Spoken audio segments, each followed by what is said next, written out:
કોઈને સ્પેશિયલ બોલાવીને કોઈ દવા આપીને ધૂણાવ્યા નથી. આપ સૌને ખ્યાલ છે કે અનેક સોશિયલ મીડિયામાં ચર્ચમાં પાદરીઓ માથે હાથ મૂકીને લોકો ધૂણવા માંડે છે. અનેક દરગાહોમાં પણ એ વસ્તુ થાય છે, તાવીજ બાંધે છે, લોકો ધૂણે છે, દોરા ધાગા કરે છે, પાણી પીવડાવે છે. તો એ દરેક વસ્તુની ધાર્મિક પરંપરાઓ આદિકાળથી ચાલી આવતી હોય એને વિજ્ઞાનને કંઈ લેવા દેવા હોતો નથી.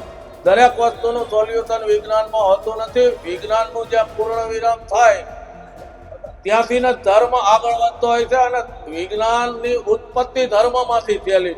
હનુમાન ચરિત્રો પર કથા કરવા આવ્યા હતા. હનુમાન ચરિત્ર ઉપર પૂરી 1 કલાક પણ બોલ્યા નથી, અડધી કલાક પણ બોલ્યા નથી. જે લોકો હનુમાન ચરિત્રની કથા માટે આવ્યા હતા તે પણ નિરાશ થયા.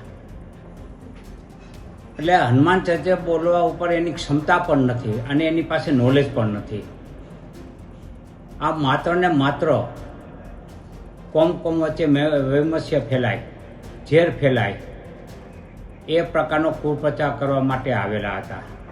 લોકોને જે પરચીના બોલાવે છે તે પોતાના ષડયંત્રના ભાગરૂપે પોતાના આશ્રમમાં આવતા હોય તેને જ બોલાવે છે અને મોટા ભાગના લોકોને મૂર્ખ બનાવે છે. એટલા હજારો માણસોમાંથી માત્ર 15-20 લોકોને બોલાવે છે અને ઉપચાર સંબંધી વાત કરે છે. અને જે પ્રકારે તે એમની વાતચીત હોય છે તે એક પોતાને અગાઉથી જાણકારી આપી હોય તેવું જ જોવા મળે છે. પહેલા તો ગત 5, 6, 7 જૂનના રોજ સૌરાષ્ટ્ર સનાતન સમિતિ દ્વારા આયોજિત સનાતન સેતુ હનુમંત કથાને ગઈકાલે દિવ્ય દરબાર પૂર્ણ થતા પૂર્ણાવતી થઈ છે.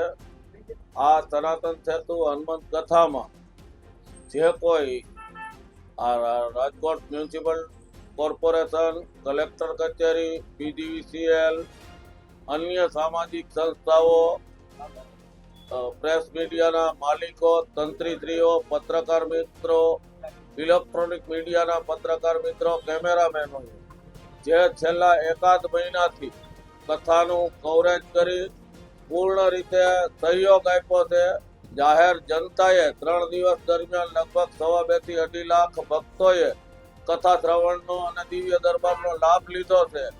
એમનો સૌનો હું સૌરાષ્ટ્ર સનાતન સમિતિ વતી હૃદયથી આભાર માનું છું, સૌને વંદન કરું છું.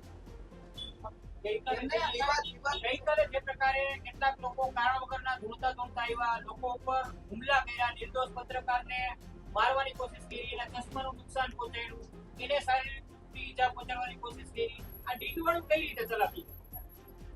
ડીંડવાણાને અને આયોજનને, તમે જેને ડીંડવાણું કહો તેને અને આયોજનને કઈ સીધી રીતે લેવા દેવા છે નહીં.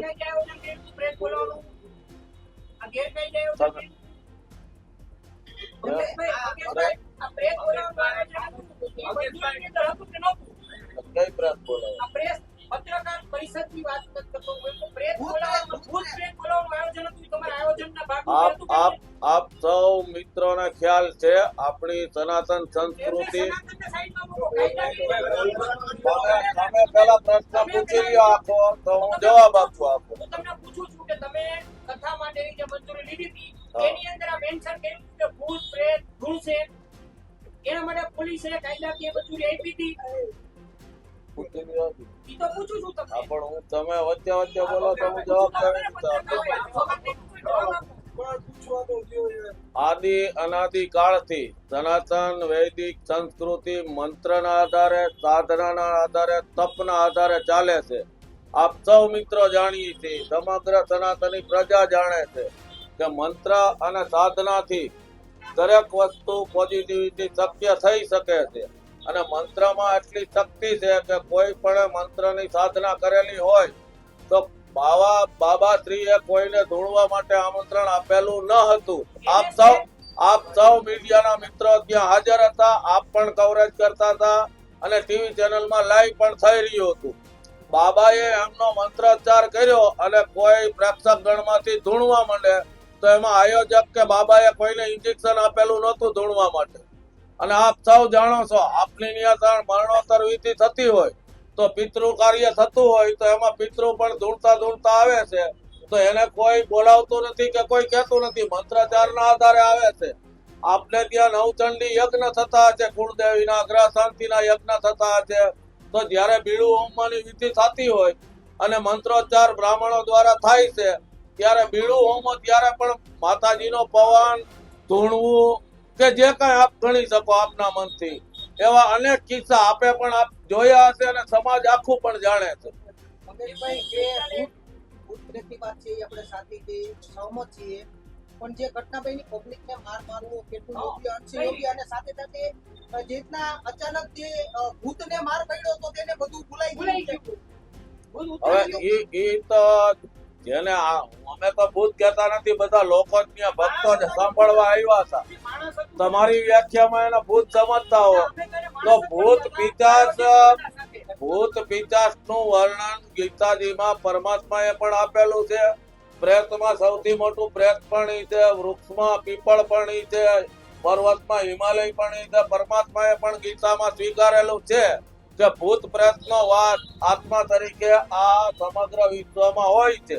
એને અનુલક્ષીને કોઈના શરીરમાં બાબાશ્રીએ જે મંત્રોચ્ચાર કર્યો એના અનુલક્ષીને કઈ પણ ઉપસ્થિત થયું હોય તો એમાં આયોજક કે બાબાશ્રીની કોઈ ભૂલ કે કોઈ ખોટું કૃત્ય કરવાની ભાવના ન હતી. રામાયણની અંદર લખેલું છે કે આવી તાણકા હોય, શૂરપંખા હોય, તો ઈ કોઈને ઉપર હુમલો કરે તો એને મારવાનું હોય, બરાબર છે? તો આ તમે માનો છો કે આ કોઈ શૂરપંખા તાણકા આવી ગઈ છે અને ધોકા ખાઈ પાછી ભાગી ગઈ? મારવા જાય તો માર ખાવાની પણ તૈયારી રાખવી પડે. કોશિશ કરી હતી તમારા આયોજકોએ એને છોડાવી, મહિલા કરી છોડાવી દીધું. હવે નક્કી કરો તમે ખરેખર પ્રયત્ન કરું કોઈ બાઈ હતી, હુમલા દ્વારા પ્રાયોજિત કાર્યક્રમ હતો, કઈ રીતનો હતો? આ તો આપ અમારા આયોજક ઉપર કયો છો. આપણે અત્યારે અહીંયા પ્રેસ કોન્ફરન્સ ચાલુ છે ને કોઈ બે વ્યક્તિ અહીંયા લડાઈ કરે તો માનવ સહજ આપણો ધર્મ છે કે એને છૂટા પાડવા, અને છૂટા પાડવામાં આવેલા ભક્તજનો આમંત્રિત મહેમાનો જતા આયોજકોને હું પોતે ત્યાં હાજર હતો, મને ખબર નથી. અત્યારે સોશિયલ મીડિયામાં મેં જોયો વિડીયો. એની કોઈ નામ નથી છૂટા પાડવા ગયા, કોઈ ન ગયા હોય એવી કોઈ વાત નથી. એટલે તમારું એવું કહેવાનું તો તમને 2 લપાટ મારી લીધી, તમારે 4 મારવી જોઈએ. આત્મરક્ષા માટે તો દરેક કરવાનું જોઈએ ને કામ. પણ જે લોકોનું ધ્યાન પડ્યું એ લોકો તમને બંનેને છૂટા પાડ્યા છે. તમને કોઈ પબ્લિકે માર્યા, આયોજકે માર્યા એવું તો છે નહીં. મંગેશભાઈ, જયેશ પંડ્યા અને પરસોત્તમ પંડ્યા હવે મોટના દ્વાર જવાના આયોજન સામે તમે આયોજક હતા એટલે તમને પૂછીએ છીએ કે આ જે કાલે જે લોકો દોડ્યા એ ખરેખર એ અંધશ્રદ્ધા ફેલાવી આવી વાત સાથે જવાના કોર્ટમાં તમે કઈ રીતના જુઓ છો? કોર્ટમાં કાનૂન દરેક માટે હોય છે. ફરિયાદ કરનાર માટે પણ છે, સામા પક્ષે છે. એ કેસ કરશે તો અમે અમારા બચાવ પક્ષે અમે પણ રજૂઆત કરશું. બાબાએ કે આયોજકો કે કોઈને સ્પેશિયલ બોલાવીને કોઈ દવા આપીને ધૂણાવ્યા નથી.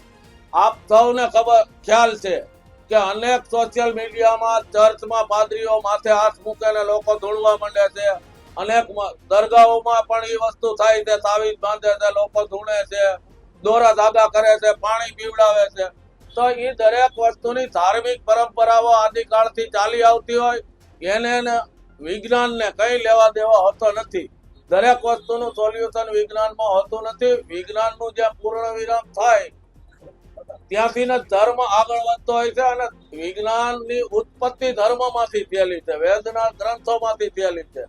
આજની તારીખે પણ વિશ્વના અનેક સાયન્ટિસ્ટો જે શોધ કરી રહ્યા છે એ વેદના આધારે જ કરી રહ્યા છે. એટલે ધર્મથી પર વિજ્ઞાન નથી.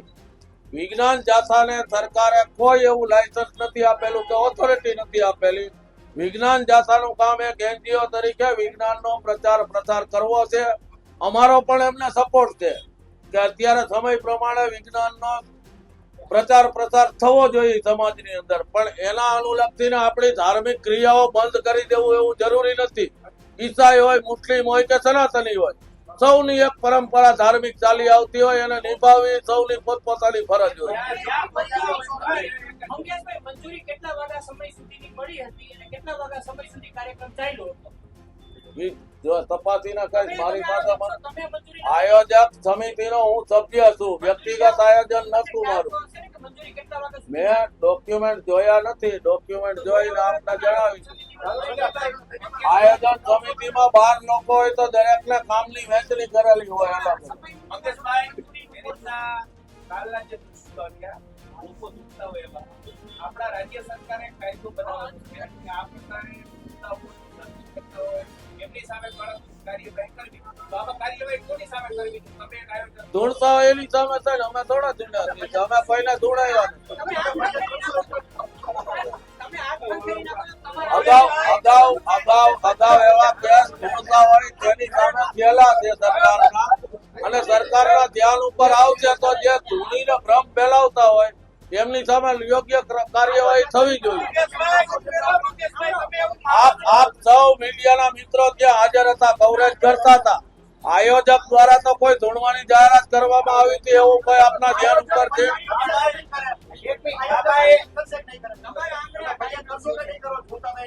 અમારે શું કામ ફરિયાદ કરવી? મંગેશભાઈ, તમે માનો છો કે અંધશ્રદ્ધાના પ્રોત્સાહન આપવું યોગ્ય જી ના ના ના ના, તમે સમર્થન આપો છો કે ધૂણે છે? અમે સમર્થન પણ નથી આપતા અને વિરોધ પણ નથી કરતા. અમે ધાર્મિક માન્યતામાં માનીએ. મેં આપને દાખલો આપ્યો કે આપની ત્યાં કુળદેવીનો નવચંડી યજ્ઞ હોય અને બીડું ઊંઘતી વખતે કોઈને માતાજીનો પવન આવે તો એને તમે શ્રદ્ધા માનો કે અંધશ્રદ્ધા માનો? આ પત્રકાર મિત્રો જણાવો 100% ની વાત છે, પણ અહીંયા એવું નથી. તો તમે એમાં સપોર્ટ કરો કે વિરોધ કરો? મંગેશભાઈ, બાબાએ આપણે જે રીતના કીધું એમ બાબાએ મંત્ર જાપ કર્યો અને આ ગુયડા. તો હવે આમાં ફરિયાદ બાબા સામે થાય કે સરકારના કાયદાનો અભ્યાસ કરી સરકારી તંત્રનું કામ છે. હું કાયદાનો જાણકાર નથી કે મારી એડવોકેટની ડિગ્રી નથી. વિજ્ઞાન જાતાએ અને પરસોત્તમ પીપળિયા પહેલા જેવું કીધું હતું કે આ જે દિવ્ય દરબાર છે, પ્રેમ દરબાર છે, આમાં ભૂત પિચાસીથી બધા આવશે, તો એ રોકવાનું કામ કોનું હતું? એટલે ભૂત પિચાસી ની એને કદાચ દેખાતા હશે. અમને દેખાતા હોત તો બેરીકેડ લગાડી રોકી રાખત. એને રોકવા માટેની કોઈ હજી યોજના સરકારની નથી કે કુદરતી નથી કે બેરીકેડ લગાડીને રોકાઈ જાય. આપ સૌ પણ ત્યાં હાજર હતા રોકતા હોય એને તો રોકીએ કે મંગેશભાઈ? તો એ તો રોકતા હતા. જે કાર્ય કરતા હતા, આમંત્રિત મહેમાનો હતા, ભાઈ મયુરભાઈ પણ રોકવા ગયા હતા અને બાજી ભીડ્યા હતા. ડાકીની, શાકીની, પિચાસીની કે અન્ય પ્રેતાત્માએ બાબાએ આહવાન કર્યું કે અહીંયા આવો. એટલે એના જ જે માણસો હતા, મોટા ભાગે બિન ગુજરાતી હતા, તેઓ આવ્યા.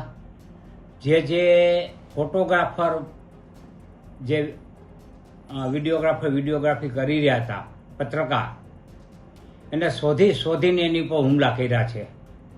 એવા જ એક પત્રકાર, સંદેશ ટીવીના પત્રકાર છે મયુરભાઈ સોની, એ જ્યારે આ ધટિંગની વિડીયોગ્રાફી કરી રહ્યા હતા, રિપોર્ટિંગ કરી રહ્યા હતા, તેમાં તેની સાથે પણ તેની ઉપર હિચકારો જોરદાર હુમલો કરવામાં આવ્યો. પરંતુ એ જામબાદ પત્રકારોએ ડાકીની, શાકીનેના ચોટલા પકડી અને પીટી અને એની શાન ઠેકાણે લાવી દીધી ભૈરા દરબારમાં. જો એ ડાકીની, શાકીની, પિચાસીની એટલી જ પાવરફુલ હોત તો મયુરભાઈ સોનીને ત્યાં ઢાળ દીધા હોત. પરંતુ આવું કાંઈ છે ને, આ ધટિંગ છે, આમાં પડવું ન જોઈએ. અને સૌથી ગંભીર બાબત એ છે કે આ દરબારમાં બાળકોને ધૂણાવવામાં આવે છે. આ કેવડી મોટી અંધશ્રદ્ધા! આપણે બાળકોને વૈજ્ઞાનિક બનાવવાના છે કે બાળકોને આ અંધશ્રદ્ધામાં લઈ જવાના, ધકેલવાના છે? કાયદાકીય શું કાર્યવાહી કરશો? કાયદાકીય ગુજરાતનો જે કાયદો છે, અઘોરી પ્રથા, જાદુગીરી, અંધશ્રદ્ધા ફેલાવવાનો, એ 2024ના કાયદા હેઠળ પોલીસ પગલાં લે અને સુઓ મોટો ફરિયાદ દાખલ કરે અને આયોજકો અને બાબા વિરુદ્ધ કાર્યવાહી કરે. રાજકોટ રેસકોર્સના મેદાનમાં ત્રિદિવસીય હનુમંત કથાનું આયોજન કરવામાં આવેલું હતું.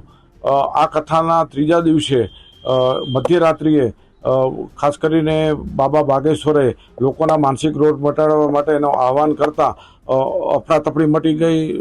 મારામારીના દ્રશ્ય થયું, પત્રકારને પણ માર મારવામાં આવ્યો. આવું વિહામણું સ્વરૂપ છે તે નજરે જોવામાં આવ્યું છે. આ દ્રશ્યને અને માનસિક બીમારી લોકોને જે ઉપચારના નામે જે મારામારી થઈ એને વિજ્ઞાન જાથા નિંદા કરે છે અને વખોડે છે. સરકારે છે કડકમાં કડક કાર્યવાહી કરવી જોઈએ, એટલા માટે કે ભવિષ્યમાં આ પ્રકારનું કોઈ પણ આયોજન હોય એને મંજૂરી પણ આપવી ન જોઈએ. અને વિજ્ઞાન જાથા છે બહુ સ્પષ્ટપણે છે આ બાબા છે પરચી અને ચમત્કાર અને આવા ઉપચારના નામે લોકોને મોટો માનવ મહેરામણ ઊભું કરે છે. વાસ્તવની અંદર પોતાનો પ્રચાર કરી અને ફંડ ફાળા એકઠું કરવાનું, હોસ્પિટલના નામે, અન્નપૂર્ણા રસોઈના નામે ફંડ ઉઘરાવવાનું કામ કરે છે. અને લોકોને જે પરચીના બોલાવે છે તે પોતાના ષડયંત્રના ભાગરૂપે પોતાના આશ્રમમાં આવતા હોય તેને જ બોલાવે છે અને મોટાભાગના લોકોને મૂર્ખ બનાવે છે. એટલા હજારો માણસોમાંથી માત્ર 15-20 લોકોને બોલાવે છે અને ઉપચાર સંબંધી વાત કરે છે. અને જે પ્રકારે તે એમની વાતચીત હોય છે તે એક પોતાને અગાઉથી જાણકારી આપી હોય તેવું જ જોવા મળે છે. વિજ્ઞાન જાથાએ આ અનુસંધાને જાહેરનામાનો ભંગ થાય છે. આયોજકો સામે કાર્યવાહી કરવાની માંગ કરી છે. આ બાબા છે મેડિકલ સારવાર કરે છે, લાયસન્સ વગર કરે તેની સામે કાર્યવાહીની માંગ કરવામાં આવી છે. શરૂઆતની અંદર પોલીસ તંત્ર છે FIR દર્જ કરે તેવી માગણી કરશે. બાદ કોર્ટના દ્વાર ખખડાવી અને જેટલા જવાબદારો છે અને તત્વો છે અને માહોલ બગાડ્યો છે, રાતના મારામારી થઈ છે, તે ભવિષ્યમાં ન થાય તે સંબંધી કાયદા અનુસાર કાર્યવાહી હાથ ધરવા લેનાર છે.